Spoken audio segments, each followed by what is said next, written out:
नमस्कार, आप देख रहे हैं टीडीसी न्यूज। दिन भर की बड़ी खबरों की शुरुआत बाबा रामदेव की दवा कोरोनिल से, जहां बाबा रामदेव की कोरोना की दवा कोरोनिल को लेकर भारत सरकार ने उन्हें बड़ा झटका दिया है। आयुष मंत्रालय ने कहा है कि जब तक पतंजलि के दावों की पुष्टि नहीं हो जाती तब तक इसके प्रचार प्रसार पर रोक रहेगी। ऐसे में एक बार फिर बाबा रामदेव के दावों पर सवाल खड़ा हो जाता है कि क्या उन्होंने आयुष मंत्रालय की अनुमति के बिना ही इस दवा को लॉन्च कर दिया था। वहीं भारत में 24 घंटे के भीतर कोरोना वायरस के 15,000 नए मामले सामने आने के बाद लोग दहशत में हैं। इसके बाद संक्रमितों की तादाद 4,40,000 के पार पहुंच गई है। वहीं देश में अब तक करीब 2.5 लाख लोग इस वायरस से ठीक हो चुके हैं। उधर चीन के साथ सीमा पर तनाव के बीच रूस ने एक बार फिर संयुक्त राष्ट्र सुरक्षा परिषद में स्थायी सदस्यता के लिए भारत का समर्थन किया है। रूस का मानना है कि भारत संयुक्त राष्ट्र सुरक्षा परिषद का स्थायी सदस्य बनने के लिए एक मजबूत उम्मीदवार है और वो भारत की उम्मीदवारी का समर्थन करता है। आपको बता दें कि रूस इससे पहले भी सुरक्षा परिषद में स्थायी सदस्यता के लिए भारत का समर्थन कर चुका है। भारत और चीन के बीच मध्यस्थता के सवाल पर रूस ने कहा कि भारत और चीन को बाहर से कोई मदद की जरूरत नहीं है, ये उनका आपसी मामला है, दोनों मिलकर इसे सुलझा लेंगे। जब मामला देश के मुद्दों से जुड़ा हो वो उन्हें अपने दम पर ही हल कर सकते हैं।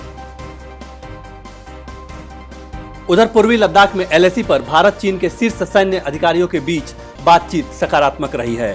बैठक के बाद दोनों देशों की सेनाओं ने पूर्वी लद्दाख से पीछे हटने पर सहमति जताई है। भारतीय सेना ने कहा है कि कार्प्स कमांडर स्तर की वार्ता भारत चीन के बीच सौहार्दपूर्ण, सकारात्मक और रचनात्मक माहौल संपन्न हुई। दोनों देशों की सेनाओं ने सहमति जताई है कि वे पीछे हटेंगी। वहीं सेना प्रमुख जनरल मनोज मुकुंद नरवणे लद्दाख पहुंचे हैं, जहां वह अधिकारियों के साथ जमीनी स्तर पर स्थिति और चीनी सेना के साथ वार्ता में प्रगति की समीक्षा करेंगे। बातचीत से पहले सेना प्रमुख लेह के उस अस्पताल गए जहां चीन के साथ झड़प में घायल सैनिकों को भर्ती किया गया है। सेना प्रमुख ने जवानों से बातचीत की और उनका हालचाल जाना। उधर अमेरिकी राष्ट्रपति डोनाल्ड ट्रंप के H-1B वीजा पर लगाई अस्थायी रोक के बाद सोशल मीडिया पर उनकी जमकर खिंचाई हो रही है। माना जा रहा है कि ट्रंप के इस फैसले से भारतीय IT प्रोफेशनल को बड़ा झटका लग सकता है। अमेरिकी राष्ट्रपति डोनाल्ड ट्रंप ने अपनी सरकार को H-1B वीजा सिस्टम में सुधार करने और योग्यता आधारित आवर्जन की दिशा में आगे बढ़ने का निर्देश दिया है। ट्रंप ने इस साल के अंत तक H-1B वीजा समेत अन्य कार्य वीजा को अस्थायी तौर पर सस्पेंड करने के लिए आदेश जारी किया है। उधर कोरोना वायरस के चलते सऊदी अरब ने बाहरी लोगों के हज करने पर रोक लगा दिया है।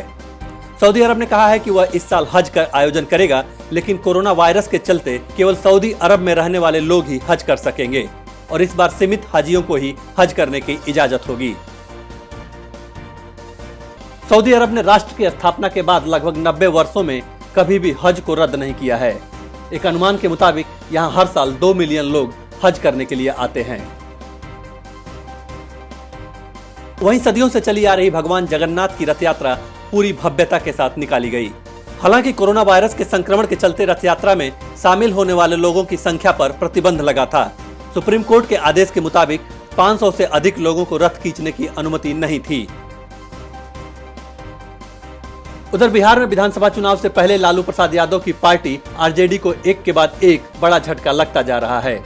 RJD के 5 विधान परिषद सदस्यों ने पार्टी का साथ छोड़ते हुए JDU ज्वाइन कर लिया, तो वहीं पार्टी उपाध्यक्ष रघुवंश बाबू ने भी अपने पद से इस्तीफा दे दिया है। जानकारी के मुताबिक संजय प्रसाद, कमरे आलम, राधाचरण सेठ, रणविजय सिंह और दिलीप राय ने MLC पद से इस्तीफा दे दिया है, जिसकी पुष्टि विधान परिषद के सभापति अवधेश नारायण सिंह ने कर दी है। इस्तीफा देने वाले सभी विधान परिषद सदस्य लालू प्रसाद यादव के करीबी बताए जा रहे हैं। 7 जुलाई को विधान परिषद की 9 सीटों पर चुनाव होने वाले हैं, जिसके लिए JDU की तरफ से गुलाम गौस, कुमुद वर्मा और भीष्म साहनी को पार्टी का उम्मीदवार चुना गया है।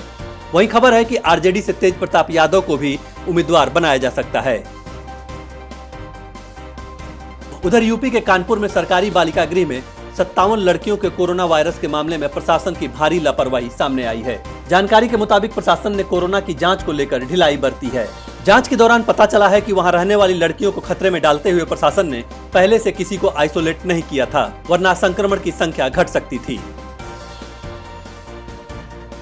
जांच में यह बात भी सामने आई है कि बालिका गृह में तय सीमा से ज्यादा लड़कियां रह रही थीं, जिसकी वजह से संक्रमण की तादाद बहुत ज्यादा हो गई।